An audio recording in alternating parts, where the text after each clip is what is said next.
सुप्रभात बच्चों, आज मैं आप लोगों को प्रत्यय के बारे में बताऊंगी। जो शब्दांश किसी शब्द या धातु यानी क्रिया के बाद जुड़कर उसके अर्थ को बदल देते हैं उन्हें प्रत्यय कहते हैं।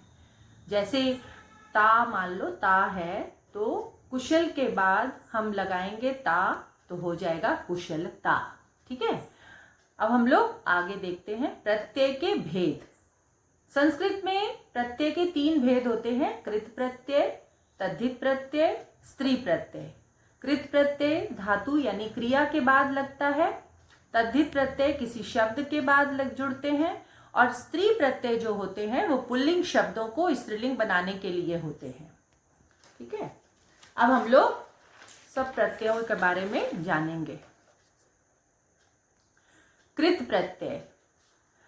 कृत प्रत्यय 4 प्रकार के होते हैं, अक्त्वा, ल्यप, तुमुन, क्तवतु। त्वा प्रत्यय जो होता है, सबसे पहले हम लोग इसके बारे में जानेंगे।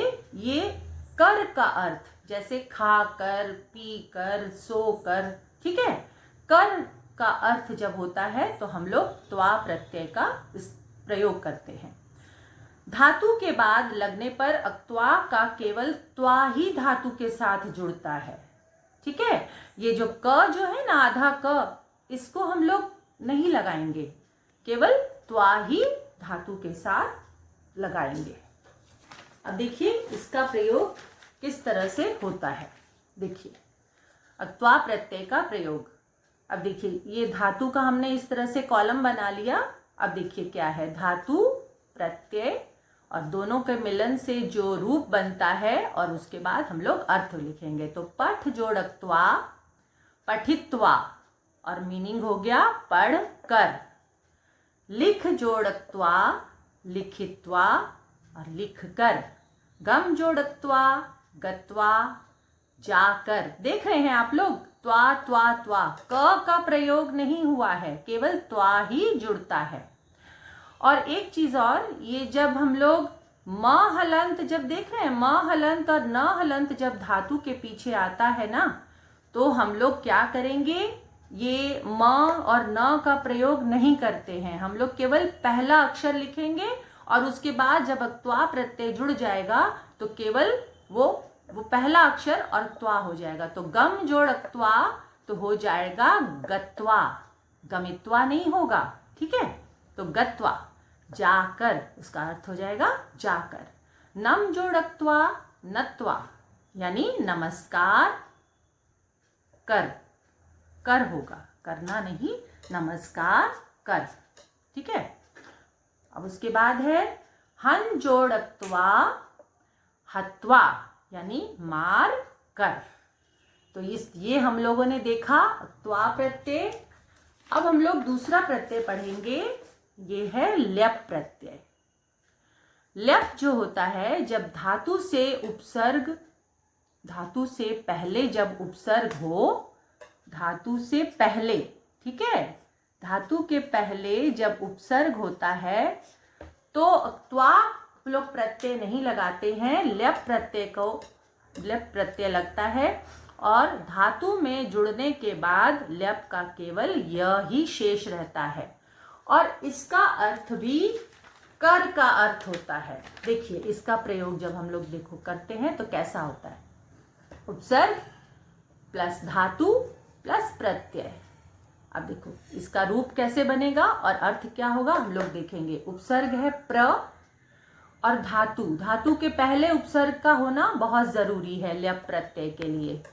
तो प्र जोड़ नम धातु जोड़ ल्यप प्रत्यय। अब देखिए इसमें ल्यप प्रत्यय में क्या होता है, केवल य ही रहता है, य ही जुड़ता है और ये ल और प का हम लोग प्रयोग नहीं करते हैं।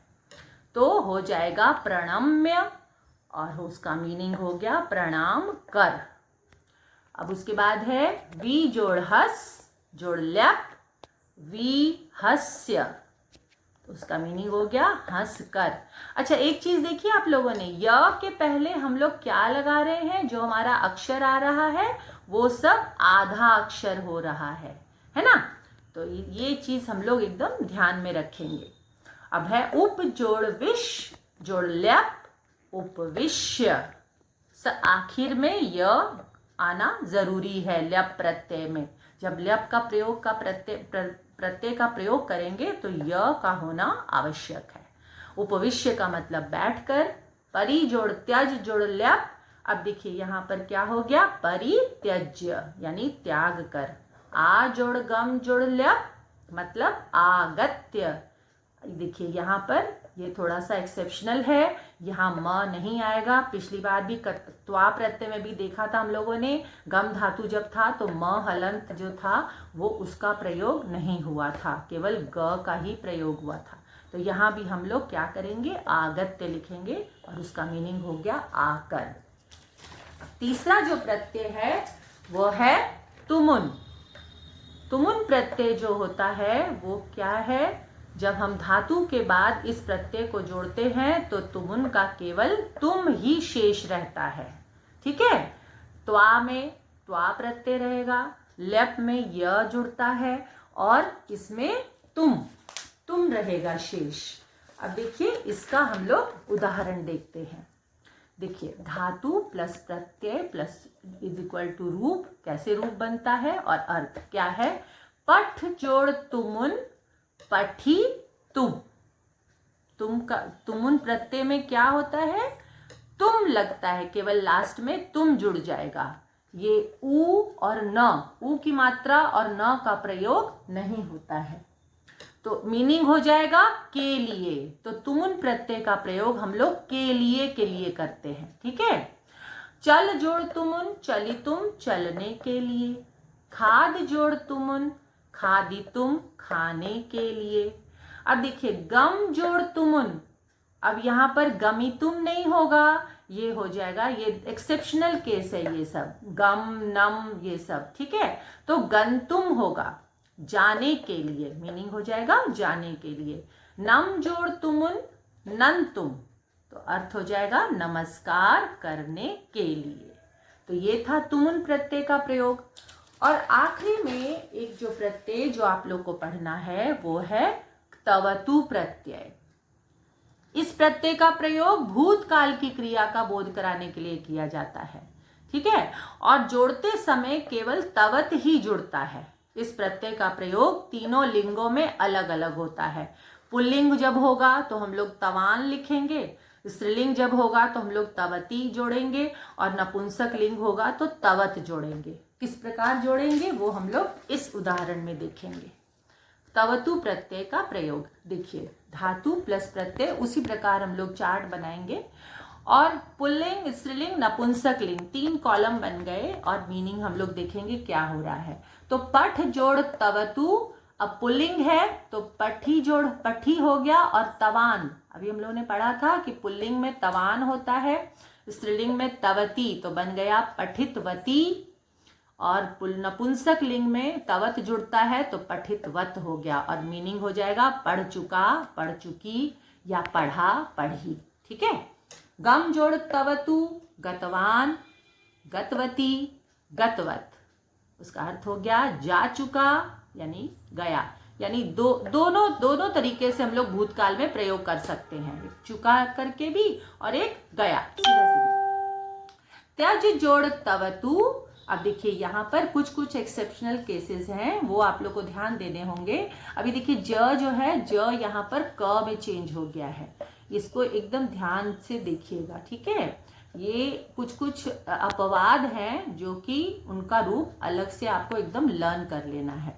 तो त्यज जोड़ तवतु त्यक्तवान, त्यजवान त्यजवान नहीं होता है, त्यक्तवान होता है।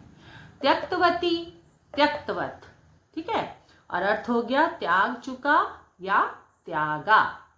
कथ जोड़ तवतु कथितवान कथितवती कथितवत, यानी कह चुका या कहा।